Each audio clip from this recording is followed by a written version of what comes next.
Alright, hello all you crazy people out there, my name is Dragonite and welcome back to Harvest December. This is Parting. I had imagined something entirely different. After stepping through the light, I found myself amidst a vast snowy plain. I had expected to walk into a different room, the way one walked from door to door. Ow, it hurts, it hurts! Hey, somebody, help! Somebody! I could hear Yuki and Shiro's voices through the thick snow falling from the dark gray sky. I could hear them in pain. The sky was pulsing, twisting. That was what Mikami called the Sando. It was so cold. This was what Mikami called the Sando, excuse me. I walked in the direction of their voices. I couldn't see properly because of the blizzard. I couldn't see how far I had to go, but it didn't matter knowing that even if I could see where I was going, it would be just snowy land. Help, my child, it's not moving! Ah! The screams echoed together. My feet kept telling me they wanted to stop dragging through the thick snow, but at the same time my mind was urging me to hurry. My body felt like it was in pieces. Even my brain felt out of place from the cold. But I kept walking. I knew you'd be here. I knew you would come. In the midst of the blizzard, I could see a pair of golden eyes watching me. The wolf's glossy coat shone brighter than the whitest snow. Looks like you've come well prepared. Shiro, the companion of our god, said as he looked towards me. I was expecting him. I thought this would happen as much as I thought Shiro and Yuki had gone through a bit more than Mikami and Dr. Manaka had told me. That's right, Shiro has overcome it all. She's lost to Yuki, been discarded by you, and has been left to bear a child alone. She's given you up for the child to save Yuki and her child. She has done it all alone. I forced Shiro to make these decisions. Thanks to her, Yuki had made it so far. Thanks to her, we still had hope our child would be alright. I was able to stand here because she had overcome it all, and had shown me mercy. Which was why... It's her mate, you can't be let off that easily. You have to overcome something difficult as well. I knew that. Shiro was subconsciously controlling the wolves even now. They worked under her thoughts, and their demands reflected her needs. I wouldn't have had it any other way either. In fact, I'm grateful for you showing up like this. You make it more obvious what I'm supposed to do. You're the one weird kid after all. The fight I'm proposing is straightforward, but it's not going to be easy. I either win or lose, it's simple enough. No, you either live or die. Still, I have to do this. It's time... Still, I have to do this. It's time I showed I've got some backbone in me. I took out my sword out of its sheath and threw the sheath aside. I gripped it in my left hand. Aren't you going to run? I would, normally, but not this time. I lifted my head, listening to the two screaming. I can't run this time. Then I guess I get to learn what you taste like today. There were only a few meters between me and Shiro. If you think I'm easy to beat, think again. If you're going to fight me from the back, I suppose I'm no match for you. Are you trying to provoke me with a lame jab like that? I'm just going to attack you head on, I said and smiled a little. In all honesty, that's as far as my plan goes. I don't believe you at all. You're a deceitful one. I can't be deceitful at this time or Yuki will get mad at me. I took off my jacket and wrapped it around my right arm. Fair enough, simple enough. The wolf paced backwards in a crouch. Interesting. He took a few steps forwards, calculating the distance between us. You know, I was never ordered to kill you. I only intend to maybe bite you in the butt and scare you away. That's awfully kind of you. But I've changed my mind. I'll give you what you want. I'll come at you directly, just as you said you'll do. I'll bite. Hard. If you go a little easy on me, I'd appreciate it. I won't. Shiro's golden eyes gleamed. The distance between us was about 10 meters. We didn't need any more words. I took a wide step and lowered my body into a slight crouch. I held my right arm wrapped in the jacket before me like a shield. My left hand gripped the sword tightly. A million questions ran through my head. Was this the right thing to do? Was it better to find a different method? Shouldn't I run? Shut up, I told myself. Ha! The wolf kicked on the ground. It was the same moment I forced my fears down. He didn't care what I was ready or not. But that's how reality works. Merciless. The wolf was faster than I imagined. But that's how reality works. I only had two things to do. Dodge and counter. Shiro's weapon was his fangs, and so long as I could keep his mouth busy, I had a chance. I'd make him bite my jacket on my right arm, and I'd stab him with my left arm. Easy. But Shiro was coming straight for me. He didn't care about what was going through my mind. He was experienced, precise, he knew what results he would get. My senses were sharpened to unbelievable limits. I could see him coming at me. He was so near. I did what I planned to do. I lifted my right arm. His momentum almost bowled me over. I planted my feet firmly on the ground. My right arm went deep into his throat. Things were going well up to this point. Amidst the rush of adrenaline and the necessity to keep calm, I assessed the situation in my head and came to a conclusion. Of course this would happen. My right shoulder. I could hear my bones crunching. A sharp pain shot through my body. My left leg. The flesh tore apart. A few tendons popped and I stumbled, unable to stand. Okay. I could smell my own blood, but Shiro was relentless. This is bad. Did I just say that? In this situation, I would lose my right arm soon. I hope you're left-handed, by the way. But before I did, I pressed the button of the object wrapped underneath my jacket. I could feel Shiro jerk through the pain in my arm. The knife popped out through his throat. I had stopped Shiro's attack at the cost of an arm and a leg. But this was my chance. His open mouth would close. His fangs would tear my arm off. Human flesh is so much softer than we imagined. My body wasn't reacting fast enough to do the damage. So before I could feel it, before Shiro started moving again, Mayoi had said I only had one chance. I believed that one chance was enough. I had to prepare myself for this. Patterns of light shot through the sword that I held in my left hand. Lifting it up, I swung it down hard on Shiro's neck.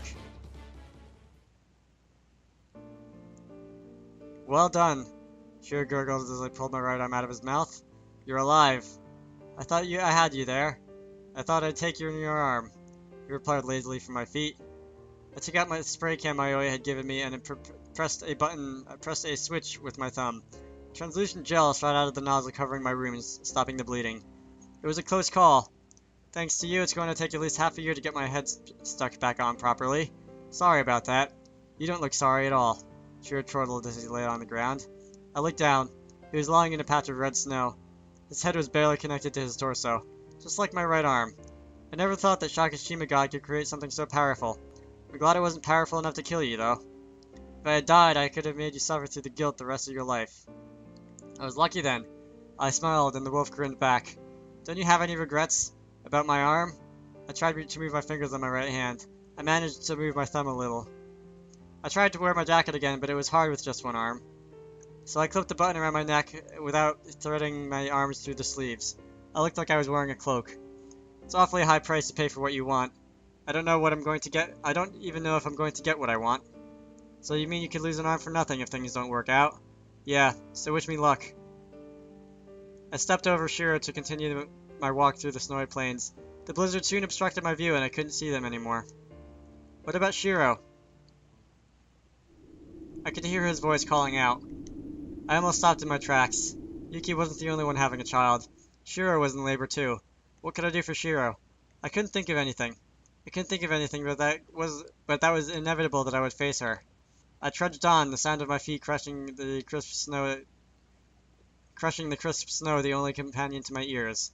Perhaps I had walked about a half an hour since I left Shiro. I couldn't be sure. It was only then that I felt the pain. Ah! I screamed. I couldn't stand. I dropped to my knees, face down in the snow, still screaming in pain. Ah! Urgh! Ugh! I could see spots in my eyes. White, red, black. My vision blurred and throbbed. I cried like a baby. The pain was so bad I was feeling faint. My eyelids began to droop.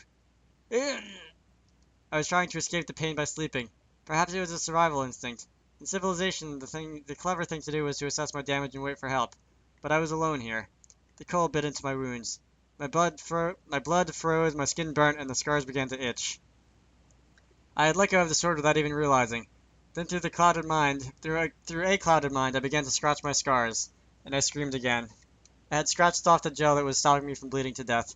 Flesh blood welled up, staining the snow around me as I writhed in pain. Then I noticed something far ahead. It sobered me up instantly. I'll make it. Clutching a hold of the sword and using it for support, I stood up again. I have to make it. My body was frozen and my arm was falling off. I could die any time. I had to be out of my mind to keep going like this. But I didn't even remember if I'd ever been in my right mind. Wait, I read before that you're sane if you can doubt your sanity. The cold blizzard blew away my train of thought. Thankfully, I could still move on, dragging my feet. That was enough for me, because I could see the small dot in the distance. The dot that slowly took form as I got closer and closer to it. It was Mikami's house. Ow. I hit my nose on the door. I had been walking mindlessly. I swung the sword sideways, slicing through the door. Patterns ran through the door's surface, breaking it, and the sword shattered. Made in Japan quality. Mayoi had underestimated her own work. The sword had worked more than once. Masaki! The screaming stopped. Everybody looked up at me with stunned expressions on their faces. Well, glad to see all of you look fine. The silence didn't last long. Shiro began to groan. Shiro's in labor. Yuki stroked her stomach. She was still dressed in kimono. Shiro, however, was screaming behind her. Mikami-sama, I've got this. Mikami's attention was on Shiro now. She walked past me to stay by Shiro's side. Stay where you are. No, I'm fine. It doesn't hurt as bad when I stand anyways. When Yuki stood up, I could see her ankles were swollen and blue. She was bleeding internally. Masaki, don't mind me. I've almost got eaten by Shiro, that's all. She looked horrified as she noticed the state of my arm. Why? Because I wanted to see you. I had to pay the price. You idiot! You idiot! Why did you have to go so far? So, you managed to overcome Shiro, huh? I nodded in response to Shiro's question. Yuki looked back at her. Why don't you listen to what he has to say? He lost his arm for you. Shiro tried to speak, but she couldn't any further. Breathe! Push! Mikami commanded as she held Shiro's knees apart. I felt like I'm going out of my mind. Me too. I couldn't believe that I couldn't believe we were standing here talking while Shiro was in labor in the back. Hey, what's happening? The house began to wobble and it gradually became translucent. It gradually turned to translucent. Strangely, the blizzard stopped and it wasn't even cold any longer. Perhaps the house was dissolving.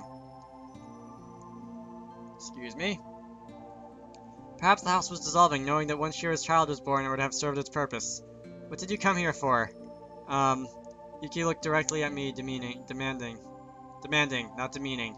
I have something to show you. I tried to rummage through my left breast pocket. Oh darn. But it was so hard to do without my right arm. I looked as if I was scratching my chest. Did you come here to behave like a monkey? No, I actually came here with the purpose that I didn't foresee this problem and... Oh, I thought of a solution. You take it out. I pointed to my pocket. What is this? Just do it. Yuki looked suspicious, but she did as she was told anyway. It was typical of her. It's a box. Open it. She did. This cost way more than 3 months worth of my salary, just so you know. But she wasn't listening to me. How did you... But you didn't even know my size. I guessed you were about the same size as Al. Yuki finally lifted her head. Marry me, Yuki. Oh, that was quick. She stared at the engagement ring with an expressionless face, just like she did the first day we met. She looked at me again. Marry me and have my children. What? Yuki opened her mouth and gaped. She looked stunned as if she couldn't believe what she was hearing. Her reaction was justifiable because I couldn't believe what I was saying. I imagined that this was probably the first and last time I would ever see Yuki out of herself. I couldn't help but smile. I didn't have two arms to hold her. Instead, my left hand balled into a fist, nervous for her answer. I forced myself to keep quiet and wait. I can't believe this. Her shoulders dropped and her mouth twisted into a strange smile. I know I'm not that smooth. You're an idiot. A real idiot. Her shoulders began to shake as if she was laughing uncontrollably. So it's my turn to give you a reply? Yeah. You look down. Whoa, he really said that? See, I told you. No, pay up. Mami-chan bent 100 yen on this. Konno-senpai, I imagine you'd be a lot fancier when you proposed. Hee. Misaki-ken's pretty minimalistic. I knew he'd do it simple. I'm glad I placed my bet with Sine. Endlessly romantic. Why are you all here? I stiffened. That sword, Mayoi pointed at the shattered sword on the ground. I put a tracking device into it, just in case you needed help. It's been working wirelessly the entire time. So you mean you heard everything? They ignored me, busy dividing the winnings out in their private bet. They were awful. Now we get to tease you about this for the rest of your life, you know? Even worse. Are you going to say they're gawking like a goof? Yuki said pointedly. She looked annoyed that I was easily distracted. I felt myself relax. Well, we aren't done yet. I felt at ease now. Give me your answer, Yuki. Oh. She looked surprised as if she had forgotten about it. There was the ring, and there was me. I could see her hesitation leave her face. Will you put the ring on for me? She asked as she lifted her left hand. I used my remaining arm and carefully lifted the ring out of the box.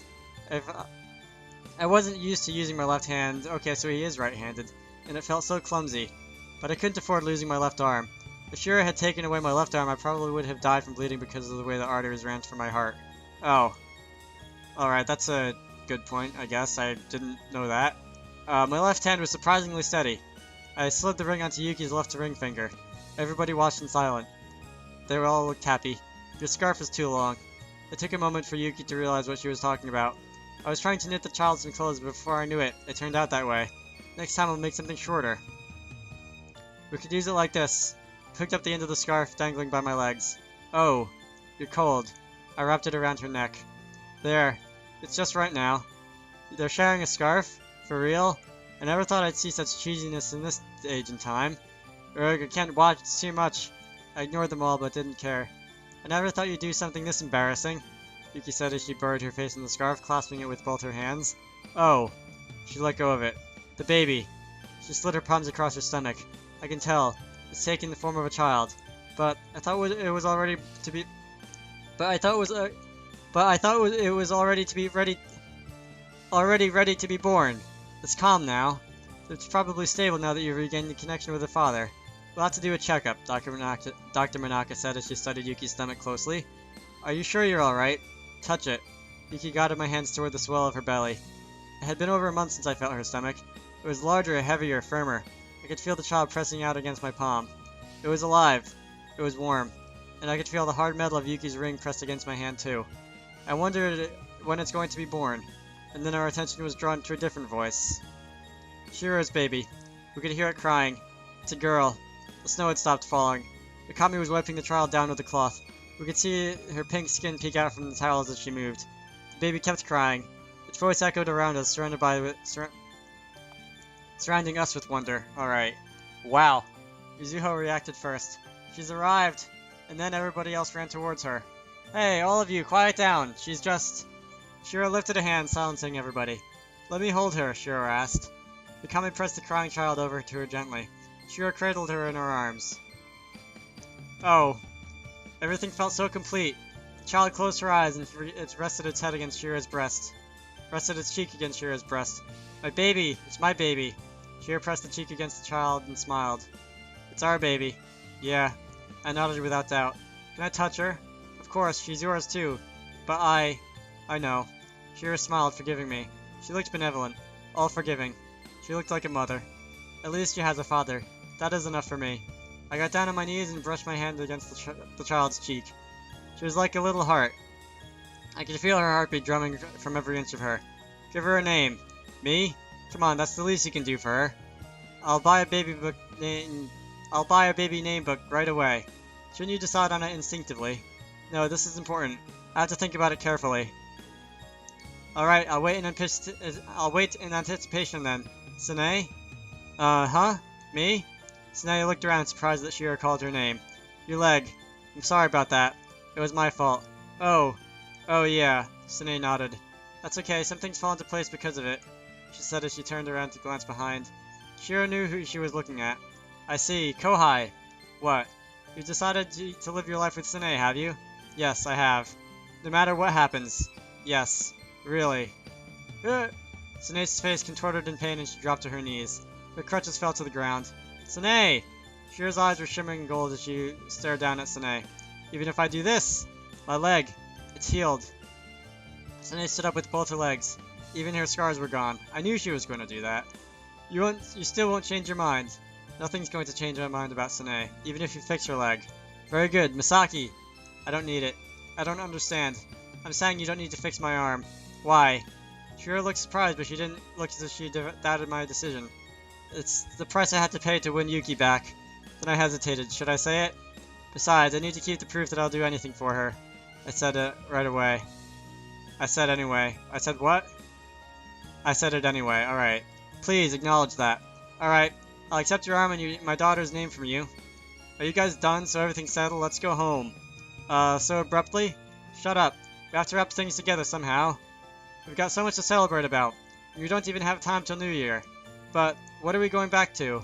Yuki asked, and Mizuho grinned in response. Back to our world, of course.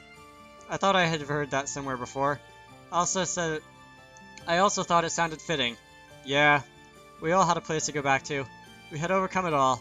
Yeah. We reached an answer. We were all united. Everything was perfect. Masaki. Yuki turned towards me. Looks like I've reached my limit. I went limp and fell forwards.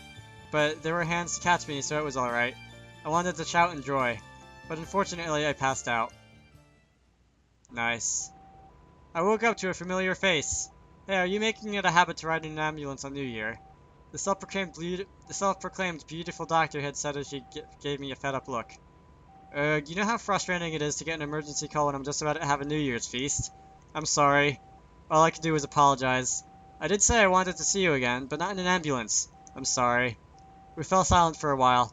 I could hear the driver mumble that dawn was almost breaking. Why are you smiling when I'm scolding you? Can I shout? I asked, remembering my urge to. Huh? Okay. The doctor lifted her palm up as if to offer someone a seat. I nodded to express my thanks before I yelled, "Yeah!" Alright, so that's the epilogue. I'm gonna end this off here. I need to go do something about my throat because I think my throat has reached its limit. My name is Dragonite. I hope you all enjoyed that, and I will see you all later.